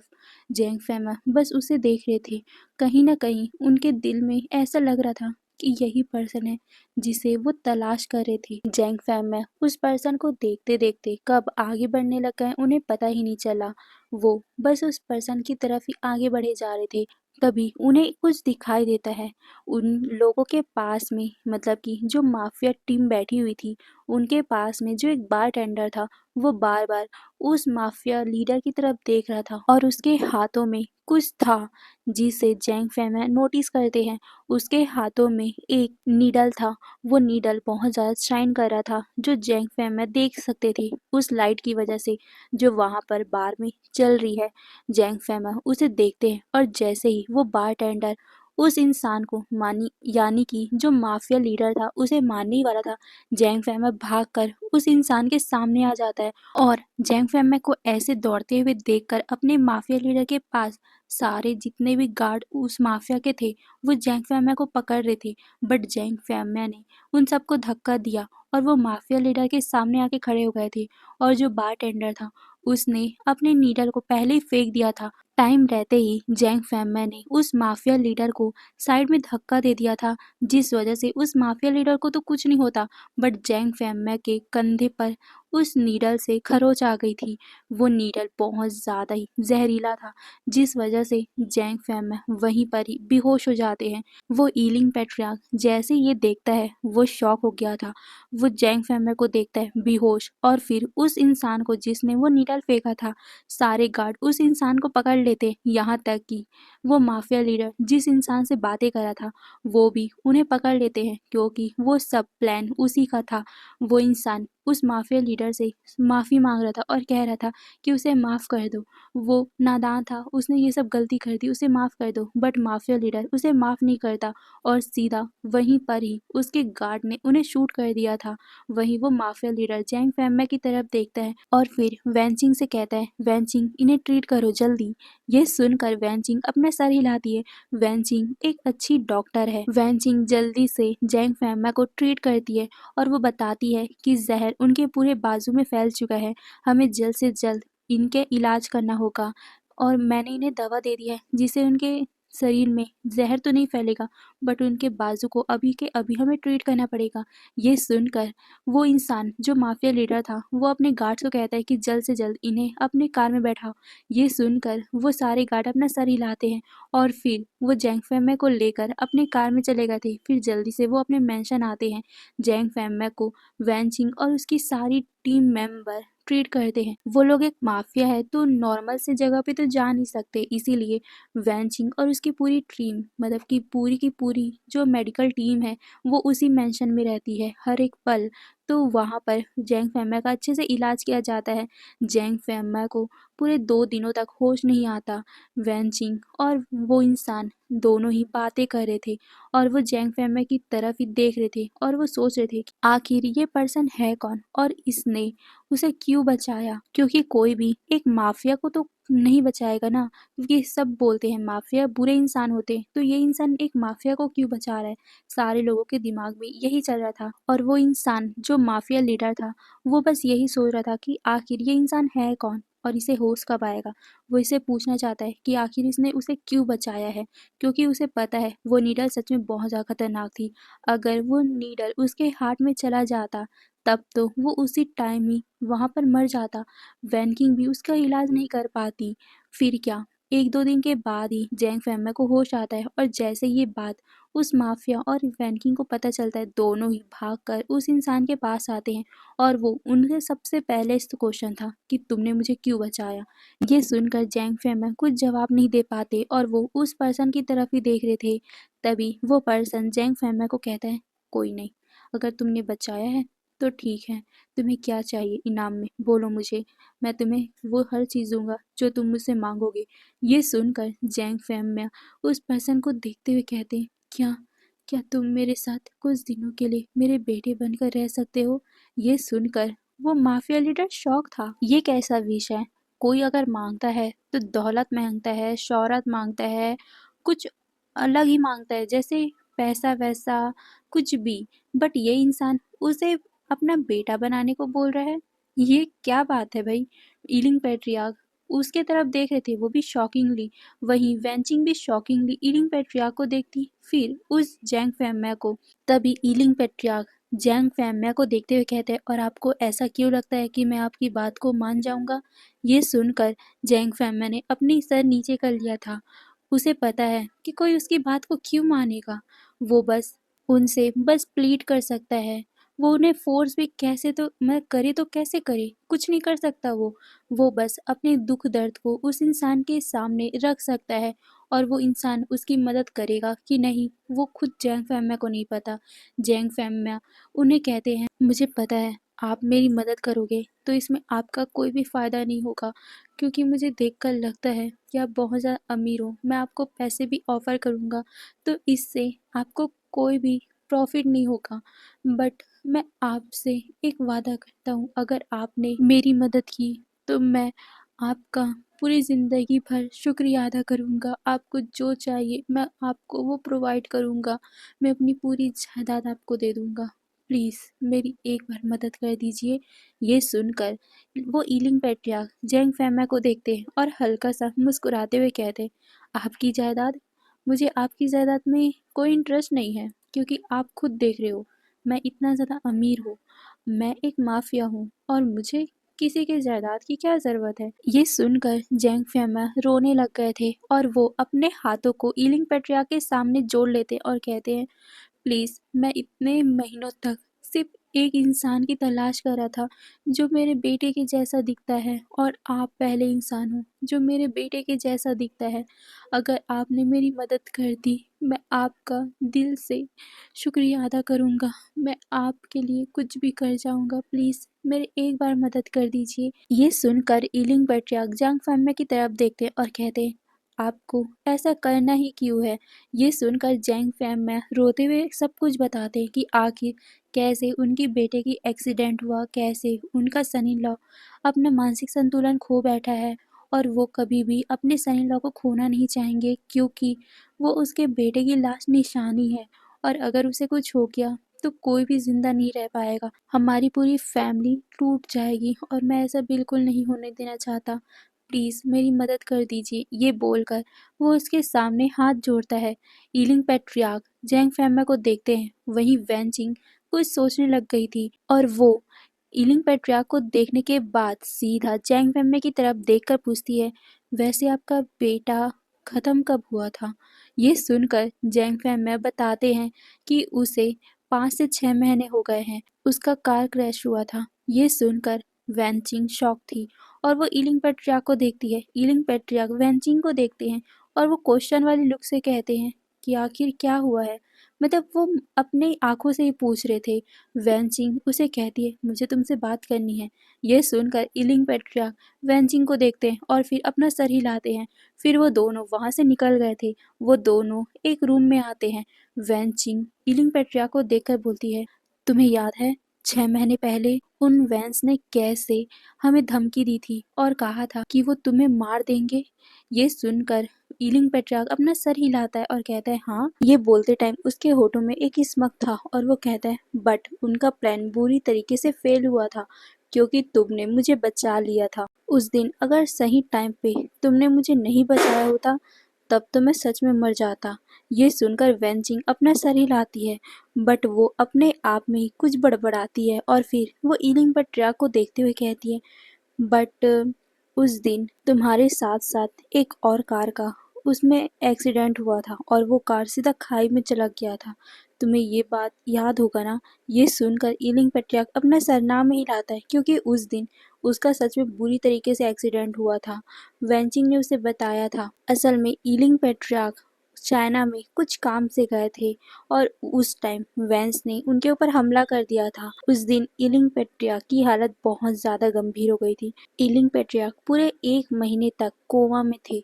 उनका फेस भी वो भी पूरी तरीके से खराब हो गया था जिसका प्लास्टिक सर्जरी वेंचिंग ने किया था। और ये सब बातें वेंचिंग ने ईलिंग पेट्रियार्क के होश में आने के बाद उसे बताया था क्योंकि ईलिंग पेट्रियार्क 1 महीने के पहले सब कुछ भूल चुके थे। बट जब वेंचिंग ने बताया तो उसे सब कुछ याद आने भी लग गया। अब हम आगे बढ़ते हैं। वेंचिंग ईलिंग पेट्रियार्क को उस दिन की बातें बता रही थी।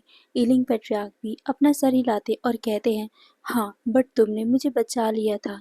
ये सुनकर वेंचिंग अपना सर हिलाती है बट वो परेशान होते हुए कहती है बट शायद तक जो कार तुम्हारे कार के पीछे थी और वो कार जो खाई में गिरी थी शायद तक उसमें जैंग फैमिया के ही बेटे थे। ये बोलकर वैनचिंग ईलिंग पेट्रियार्क की तरफ देखती है। ईलिंग पेट्रियार्क भी बहुत ज़्यादा शॉक थे और वो बहुत ज़्यादा ही मतलब गिल्टी फील कर रहे थे कि उसकी वजह से किसी इनोसेंट इंसान की जान चली गई। हाँ ईलिंग पेट्रियार्क एक माफिया है बट अच्छा माफिया है। वो कभी भी किसी के साथ बुरा नहीं करता और उसके कारण किसी इनोसेंट पर्सन की जान चली गई। ये सुनकर ईलिंग पेट्रियार्क को बहुत ज़्यादा ही बुरा फील होता है। वो वेंचिंग से कहता है वेंचिंग ये क्या हो गया मेरे कारण उनकी पूरी लाइफ। ये बोलते हुए भी उन्हें बहुत ज़्यादा ही गिल्ट महसूस हो रहा था। ईलिंग पेट्रियार्क कहते हैं मैंने आज से पहले कभी भी किसी इनोसेंट पर्सन को अपने कारण हर्ट नहीं होने दिया बट मुझे पता भी नहीं था कि मेरे कारण किसी इनोसेंट पर्सन की पूरी लाइफ बर्बाद हो गई। किसी इंसान की पूरी फैमिली टूट गई है। अब मैं उसे कैसे ठीक करूं? यह सुनकर वेंचिंग उसके कंधे पे हाथ रखती है और कहती है अब तो हम कुछ नहीं कर सकते। ये सुनकर ईलिंग पेट्रियार्क उसके हाथ को अपने कंधे से हटाते हुए कहते हैं नहीं हम कर सकते हैं। शायद तक गॉड ने हमें एक चांस दिया है इसीलिए तो उसके फादर मेरे पास आए हैं। शायद तक मुझे ये सब ठीक करना ही होगा। ये बोलकर वो वेंचिंग की तरफ देखता है और कहता है शायद तक गॉड ने मुझे एक मौका दिया है। मुझे वहाँ जाकर उसे ठीक करना चाहिए। शायद तक इसके कारण वो विंग मुझे माफ़ कर दे। ये सुनकर वेंचिंग उसे कहती है नहीं तुम ऐसा नहीं कर सकते। ये सुनकर ईलिंग पेट्रियार्क कहते हैं वेंचिंग मुझे ये करना ही चाहिए क्योंकि मेरे कारण उस पर्सन की जान गई है और उसकी वाइफ और उसकी पूरी फैमिली टूट गई है। ये सुनकर वेंचिंग कहती है बट तुम ऐसा कैसे करोगे? अगर उसकी वाइफ ने तुम्हें अपना हस्बैंड समझ लिया उसके बाद क्या तुम्हें उसके साथ रहना पड़ेगा एक पति की तरह? क्या तुम उसके साथ रहोगे? ये सुनकर ईलिंग पेट्रियार्क चुप हो गया था। वो कहता है वेंचिंग वो बात की बात है बट पहले उसे ठीक होना पड़ेगा ना। जो भी उस पर्सन ने बताया उससे तो यही लगता है ना कि उसकी सन इन लॉ बहुत ज़्यादा ही डिप्रेशन में है और अगर मेरे कारण वो ठीक हो सकता है तो मुझे ये करना ही चाहिए। ये सुनकर वेंचिंग उसे मना कर रही थी क्योंकि वेंचिंग ईलिंग पेट्रियार्क को पसंद करती है। मैं एक बात बता दूं यहाँ पर ईलिंग पेट्रियार्क और वेंचिंग का कोई रिश्ता नहीं है सिर्फ फ्रेंडशिप के अलावा। वो दोनों साथ रहते हैं इसी कारण सबको लगता है कि वो दोनों गर्लफ्रेंड बॉयफ्रेंड है बट ईलिंग पेट्रियार्क वेंचिंग को पसंद नहीं करता, सिर्फ उसे दोस्त मानता है।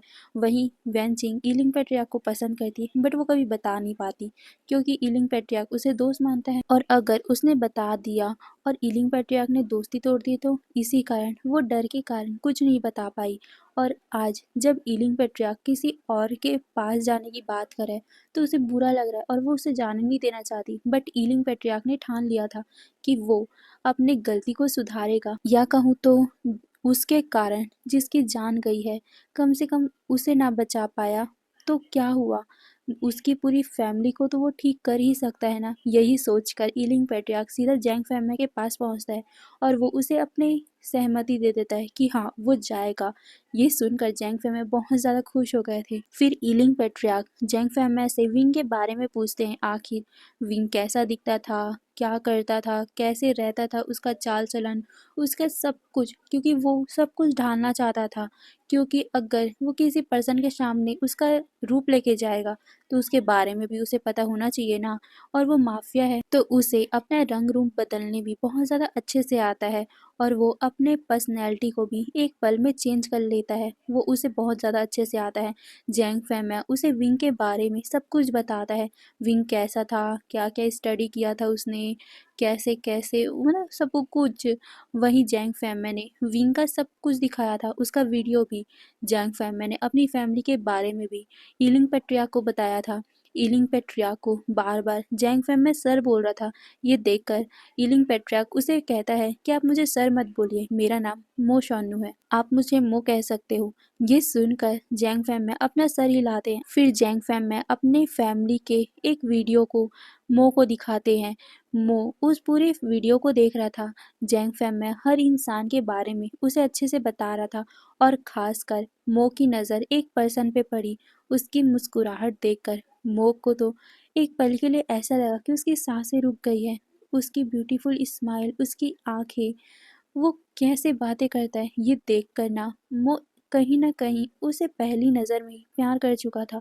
और जब जैंग फैमिली ने बताया कि यही वो पर्सन है जिसे तुम्हें ठीक करना है, तब उसे बहुत ज़्यादा बुरा फील हुआ, कहीं ना कहीं जेलेसी भी फील हुई कि ये इंसान उससे पहले किसी और को क्यों मिल गया। बट मो अपने आप को ठीक करता है और सोचता है कि वो क्या सोच रहा है, वो किसी और की वाइफ है। ये बोलकर वो अपने आप को ठीक करता है और फिर वो सब कुछ सुनता है। बट कहीं ना कहीं उसके दिल में, उसके दिमाग में वांगजी बस चुका था। फिर एक दो दिन के बाद ही जैंग फैमिया और मो वहाँ से चाइना के लिए निकलने वाले थे। जब पहली बार मो ने विंग का गेटअप लिया था तो जैंग फैमिया तो उसे देखते ही रह गए थे। सिर्फ जैंग फैमिया नहीं, सारे लोग, यहाँ तक कि वेंचिंग भी मो को देखते रह गई थी। मो पूरी तरीके से विंग ही दिखाई दे रहा था। विंग ने, मतलब कि मो ने अपने आँखों के नीचे और अपने होठों के नीचे तिल भी बनवा लिया था, क्योंकि तिल बनाना बहुत ज़्यादा ही आसान बात है। डॉक्टर को बोलो और वो सर्जरी करके परमानेंट तिल लगवा देते हैं, और अगर तिल है तो उसे हटवा भी देते हैं। ये कोई बड़ी बात नहीं है। जैसे ही जैंग फैमिया ने मो को विंग के गेटअप में देखा था, उनके आंसू निकल गए थे, और वो कहीं ना कहीं मो को अपने विंग समझकर गले भी लगा लेते हैं। पहली बार मो को ऐसा फील हुआ था कि ये उनके फादर ही है, क्योंकि मो के फादर मदर नहीं है। तो जैंग फैमिली ने जब उसे एकदम ज़्यादा प्यार से गले लगाया था ना, तो मो को कहीं ना कहीं इमोशनल फील हुआ था। वो दोनों फिर वहाँ से चाइना के लिए निकल जाते हैं। वैन चिंग उनके साथ जाना चाहती थी, बट विंग ने उसे मना कर दिया था, ये कहकर कि उन्हें यहाँ का भी तो काम संभालना पड़ेगा ना। वैन चिंग ने उसकी बात समझ ली थी और वो वहीं पर रुक गई थी। जैंग फैमिया और मो सीधा चाइना पहुंचते हैं। जैंग फैमिया ने मैडम यू और जैंग चैंग यानली को बता दिया था कि वो किसी को लेके आ रहे हैं। ये सुनकर वो तीनों शौक थे कि आखिर वो किसको लेके आ रहे हैं। बट मैडम यू समझ गई थी कि शायद तक उन्हें ऐसा पर्सन मिल गया है जो विंग की तरह दिखता है। बट मैडम यू क्यूरियस थी कि आखिर कौन पर्सन होगा जो विंग की तरह दिखता है, क्योंकि उन्हें पता है उनके बेटे जैसा कोई भी नहीं हो सकता। फिर क्या, जैसे ही वो लैंड करते हैं, सबसे पहले जैंग फैमिया जैंग चैंग के पास आते हैं, क्योंकि जैंग चैंग उन दोनों को लेने आया था। और जैसे ही जैंग चैंग ने विंग को देखा था, यानी कि मो को देखा था, उनके आंखों में तो आंसू आ गए थे, और वो भागकर अपने गगा को गले लगा लेता है और वो रोते हुए कहता है, गगा आप आप आ गए वापस। मैं आपको मुझे पता था कि आप कहीं नहीं जा सकते, ये बोलकर वो रो रहा था। बट जैंग फैमिली ने उसे बताया कि वो विंग नहीं है, वो मो है। ये सुनकर जैंग चैंग को शौक लगा था। ये पूरा का पूरा विंग दिख रहा है, वो कैसे समझ सकता है ये मो है? वो कंफ्यूज होकर उन दोनों की तरफ देख रहा था। तभी मो अपना सर हिलाता है और कहता है, हाँ, मैं मो हूँ, बट आज से मैं विंग भी हूँ। ये बोलकर वो जैंग चैंग को देखता है। जैंग चैंग अपनी फादर को देख रहा था। उसके फादर उसके कंधे पे हाथ रखते हैं और वो बोलते हैं कि हमें वांग जी को ठीक करना है, इसीलिए मैंने मो को लाया है, वो उसे ठीक करेगा। ये सुनकर जैंग चैंग फिर से मो की तरफ देखता है। उसे यकीन नहीं हो रहा था, क्या कोई इंसान इतना डिट्टो हो सकता है? ये पूरा कॉपी लग रहा है, मतलब विंग का डुप्लीकेट कॉपी ही लग रहा है ये। बट वो ज़्यादा नहीं सोचता और फिर उदास होकर वो गाड़ी की तरफ चलने लग गया था। तीनों कार में बैठते हैं और वो कुछ ही टाइम में जियांग मैंशन पहुंच जाते हैं। तीनों कार से उतरते हैं और फिर वो तीनों अंदर जाते हैं। हमारा मो उस पूरे मैंशन को देख रहा था। वो मैंशन बड़ा है, बट मो यानी कि ईलिंग पेट्रियार्क के घर जैसा बड़ा नहीं है, क्योंकि ईलिंग पेट्रियार्क एक माफिया है और माफिया का घर बहुत ज़्यादा बड़ा है और ये घर उतना ज़्यादा बड़ा नहीं है। फिर भी वो कुछ नहीं कहता और फिर वो तीनों अंदर जाते हैं। जैसे ही मैडम यू और यानली ने मो को दिखा था, मतलब देखा था, वो लोग तो इतना ज़्यादा शॉक थे कि वो कुछ रिएक्ट नहीं कर पा रहे थे। बट जैसे उन्हें होश आया, मैडम यू भाग कर और यानली भाग कर मो को गले लगा लेती है। मो को पहली बार मदर वाला फीलिंग आया था मैडम यू के गले लगते ही। मैडम यू उसे पूरे मतलब दिल से प्यार करती थी, उसके पूरे फेस में किसेस करने लग गई थी। वो उसके सामने रो रही थी और कह रही थी, मेरा बेटा मेरे पास वापस आ गया। बट जैंग फैम में उसे समझाते हैं कि ये विंग नहीं है, ये मो है। ये सुनकर मैडम ये शॉक थी और वो रोते हुए कहती है, बट ये कैसे हो सकता है, ये पूरा मेरा बेटा। ये बोलते हुए भी उनके आंखों से आंसू रुकने का नाम नहीं ले रहे थे। जैंग फैम में उसे समझाते हैं और कहते हैं, यू ये हमारा बेटा नहीं है, हमारा बेटा तो, ये बोलकर वो अपने आंखों को नीचे कर लेते हैं। मैडम रोते हुए कहती हैं, बट ये तो पूरा विंग की जैसा दिख रहा है। ये सुनकर जैंग फैम में बताते हैं, हाँ, इसीलिए तो हम लाए हैं ना इसे, कि ये वांग जी को ठीक करे। ये सुनकर मैडम यू अपना सर हिलाती है और फिर वो मो की तरफ देखती है और वो उसे अंदर बुलाती है। मो भी धीरे धीरे करके अंदर जाया था। वो चारों तरफ देख रहा था। घर ज़्यादा बड़ा नहीं है, बट ये ठीक ही है, ये सोचते हुए मो अंदर जा रहा था। मैडम यू मो को देखती है और वो उसे बस देखते ही जा रही थी। उन्हें ना मो को देखकर विंग की याद आ रही थी, क्योंकि विंग के जैसा ही मो दिख रहा था, डिट्टो, उसके जैसा कपड़ा, उसके जैसे बाल, उसके जैसे ही फेस, सब कुछ वैसा ही। बस हाँ, मो शांत है, बट विंग शांत नहीं रहता। वो अपनी माँ को देखते ही बहुत सारी बातें करते रहता था, बट मो चुपचाप बैठा हुआ है। ये देखकर कहीं ना कहीं मैडम यू को समझ आ रहा था कि हाँ, ये उसका बेटा नहीं है। फिर जैंग फैमिया और बाकी सारे लोग वहाँ पर डिस्कस करते हैं कि आखिर वो वांगजी को कैसे यकीन दिलाएंगे कि ये विंग है। यहाँ तक कि उन्होंने मो को वांगजी के बारे में भी सब कुछ बताया था और विंग कैसे वांगजी के साथ रिएक्ट करता था, मैं बातें करता था, वो सब कुछ बताया। और अभी वांगजी की कैसी हालत है वो सब भी। और उन्होंने डिसाइड किया कि वो अब मो को विंग के जैसा ही ट्रीट करेंगे, जिससे वांगजी को समझ आएगा कि जो वो इमेजिन करता है वो विंग नहीं है, ये असली विंग है। ये सोचकर उन सभी ने अपना सर हिलाया था। फिर अब शाम का टाइम हो चुका था। गाइस, अब मैं विंग को ना, मतलब ये जो मो है मैं उसे विंग कहूँगी और जो वांगजी ने इमेजिन किया था ना, मैं उसे वुशियान कहूँगी। ओके, आप कंफ्यूज मत होना। विंग फ्रेश हो चुका था क्योंकि वो बहुत ज़्यादा ट्रैवल करके आया था, तो वो फ्रेश हो जाता है।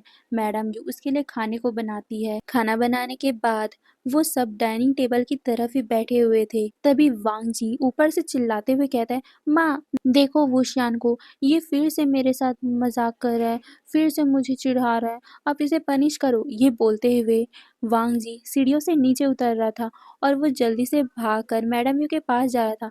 बट जैसे ही उसने जैंग फैंगमैन को देखा उसकी आंखें बड़ी बड़ी हो गई थी और वह जल्दी से भागकर जैंग फैंगमैन को गले लगा लेता है और कहता है, फादर आप इतने टाइम तक कहाँ थे? आपको पता नहीं है मैं आपको कितना मिस कर रहा था। आपको पता है आप जब यहाँ नहीं तो ये इडियट मुझे कितना ज़्यादा परेशान कर रहा था। वो कहता है कि मैं आपको बहुत ज़्यादा परेशान करता हूँ इसलिए आप मुझे छोड़ के चले गए, ऐसा नहीं है ना, बताओ इसे। ये बोलकर वो साइड में जहाँ पर कोई भी नहीं था वो वहाँ पर पॉइंट करता है। फेंग मिया उसे देखते हैं और कहते हैं, वांग जी तुम किससे बातें कर रहे हो?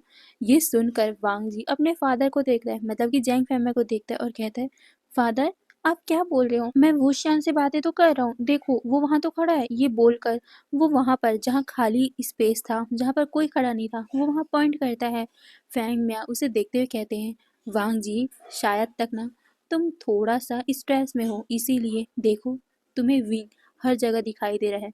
तुम्हें नहीं पता विंग तो मेरे साथ गया हुआ था, ये देखो। ये बोलकर वो अपने साइड में बैठे हुए मो की तरफ इशारा करता है।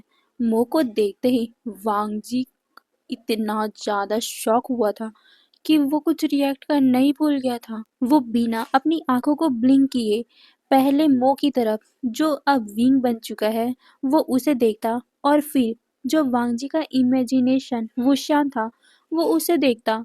वांगजी कंफ्यूज था, वो पहले इसे देखता फिर उसे देखता फिर पहले उसे फिर इसे। वो अपने सर को बार बार इधर से उधर घुमाया जा रहा था।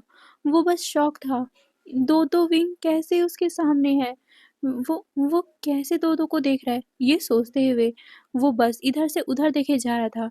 वो कंफ्यूज हो गया था। तभी अचानक से वांगजी का इमेजिनेशन वुशियान वांगजी के पास आकर बोलता है, बॉबे देखो वो सेम मेरे जैसा है ना। ये सुनकर वांगजी वुशियान को कहता है, हाँ देखो वो तुम्हारे जैसा है। क्या वो तुम्हारा जुड़वा भाई है? पर तुमने तो मुझे मिलाया ही नहीं उससे। ये सुनकर वुशियान कहता है, नहीं नहीं वो मेरा जुड़वा भाई नहीं है, शायद तक वो फरेबी है। वो ना मुझे तुमसे छीनने आया है।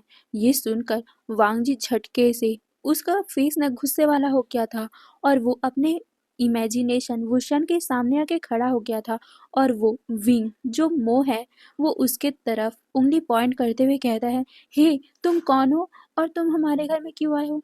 तुम ये मत बोलना कि तुम यहाँ पर मेरे वुशन की जगह लेने आए हो। निकल जाओ यहाँ से। मुझे पक्का यकीन है तुम ना प्लास्टिक सर्जरी करके हमारे घर आए हो। बट मैं तुम्हें एक बात बता दूं, मैं अपने वुशान से बहुत ज़्यादा प्यार करता हूँ। मुझे बहुत अच्छे से पता है कौन कौन है और कौन कौन नहीं है। मतलब कि तुम मेरे प्यार नहीं हो, मेरा प्यार वुशियान है। ये बोलकर वो अपने पीछे खड़े हुए जो उसका इमेजिनेशन विंग था यानी कि वुशियान था वो उसे गले लगा लेता है और कहता है, मेरा वुशियान मेरा ही है और वो असली है।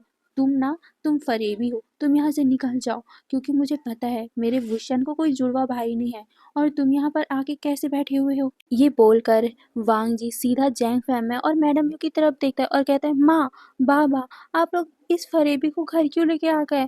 देखो आप लोग ना इसे गलत समझ रहे हो, ये वुशियान नहीं है, ये ना फरेबी है। मेरा वुशियान देखो मेरे साथ ही तो है। ये बोलकर वो वुशियान का जो उसका इमेजिनेशन है वो उसका हाथ पकड़ लेता है और कहता है, मेरा वुशियान मेरे पास है और आप लोग कह रहे हो कि वो वुशियान है। नहीं नहीं वो गलत है, वो फरेबी है। आप लोग ना उसे धक्के मार के निकालो यहाँ से। ये सुनकर जैंग फैमिया वांग जी के पास आते हुए कहते हैं, वांग जी तुम विंग को पहचान नहीं रहे हो? देखो विंग को, वो तुम्हारे लिए कितने सारे गिफ्ट लेके आया है, तुम्हारे फेवरेट तांगुलू लेके आया है और तुम किसी और दूसरे फरेबी को अपना पति बोल रहे हो। देखो वांग जी ऐसा मत करो। ये सुनकर वांग जी उनकी तरफ देखता है और कहते हैं, फादर आप वुशियान के बारे में ऐसा कैसे बोल सकते हो? मुझे पता है वुशियान ही मेरा विंग है और वो इंसान फरेबी है। आप लोग उसे धक्के मार के यहाँ से निकाल दो, वो अच्छा इंसान नहीं है। वो यहाँ आकर नहीं नहीं नहीं भगाओ उसे। ये बोलकर वो विंग की तरफ आता है और वो कहता है, निकलो यहाँ से, तुम यहाँ क्या कर रहे हो और मेरे विंग की जगह में बैठे क्यों? ये बोलकर वो उसे उठाने की कोशिश कर रहा था बट विंग चुपचाप बैठा हुआ था। वो बस वांग जी को देख रहा था, वांग जी के इस रिएक्शन को देख रहा था। वांग जी कितना ज़्यादा पैनिक हो रहा है ये देख रहा था। असल में वांग जी ये मानने को तैयार ही नहीं है कि जो उसका इमेजिनेशन है वो उसका विंग नहीं है और ये पर्सन उसका विंग है। नहीं, उसका विंग नहीं हो सकता ये। यही सोचते हुए वांग जी बस उसे धक्के मारकर घर से निकालने की कोशिश कर रहा था बट विंग बस चुपचाप खड़ा हुआ था। तभी मैडम यू उनके सामने आती है और वो वांग जी के दोनों गालों को पकड़ते हुए कहती है, वांग जी ये तुम क्या कर रहे हो? तुम अपने ही प्यार को यहाँ से निकाल रहे हो? तुम्हें नहीं पता क्या? विंग तुम्हारे बाबा के साथ बाहर घूमने गया था। तुम्हें ये नहीं पता क्या? वो बिजनेस ट्रिप पे गया था और वो अभी आ रहा है। ये सुनकर वांग जी अपना सर ना में हिलाता और कहता है, नहीं माँ, विंग तो मेरे साथ ही था ना हमेशा। ये बोलकर वो विंग की तरफ देखता है जो उसके इमेजिनेशन पीछे खड़ा हुआ था। विंग भी मतलब कि वुशियान भी वांग जी के पास आकर अपना सर हिलाता है और कहता है, हाँ मैं तुम्हारे साथ ही तो था। ये इंसान पक्का झूठा है। इसने बाबा और माँ के ऊपर कुछ ना कुछ जादू किए हैं, इसीलिए तो माँ बाबा मुझे पहचान नहीं रहे हैं। तुम मेरे विश्वास करो वांग जी, मैं तुम्हारा असली वुशियान हूँ। ये सुनकर वांग जी अपना सर हिलाता है और कहता है, हाँ मुझे पता है तुम मेरे असली वुशियान हो, ये फरेबी है। ये बोलकर वो विंग की तरफ पॉइंट करता है। तभी मैडम ये कहती, वांग जी ये कैसी बातें कर रहे हो? तुम्हें पता है ना उस दिन वुशियान कैसे ट्रिप पे गया था, बिजनेस ट्रिप पे, और वो बहुत ज़्यादा आने में लेट हो गया था। तुम पूछ रहे थे वांग जी, उसे बहुत ज़्यादा लेट इसलिए हुआ था क्योंकि वो वहाँ पर फंस गया था। तुम्हारे बाबा उसी को तो लेने गए थे, और ये इंसान जो तुम्हारे साथ खड़ा हुआ है वो फरेबी है। तुम हमारा विश्वास करो, मैं अपने बेटे को अच्छे से जानती हूँ। ये सुनकर वांग जी अपना सर ना में हिला रहा था और कह रहा था कि नहीं, मुझे वुशियान के ऊपर यकीन है, वही मेरा वुशियान है। हे एवरीवन, तो आज के लिए बस इतना ही, हाँ, क्योंकि बहुत ज़्यादा ही आवाज़ें आ रही हैं, आपको तो सुनाई दे ही रहा होगा। और आवाज़ों के लिए प्लीज़ मुझे माफ़ कर देना, क्योंकि भजन कीर्तन चल रहा है और साथ में इतनी सारी आवाज़ें भी हो रही है, तो मुझे माफ़ करना प्लीज़। फिर आज के लिए बस इतना ही। फिर नेक्स्ट पार्ट में देखेंगे आगे क्या होगा। और आपको ये वन शॉट एफ कैसा लगा? सॉरी, टू शॉट हो गया ना, तो टू शॉट एफ आपको कैसा लगा प्लीज़ मुझे कमेंट में ज़रूर बताना। और आज के लिए बस इतना ही, फिर बाय बाय।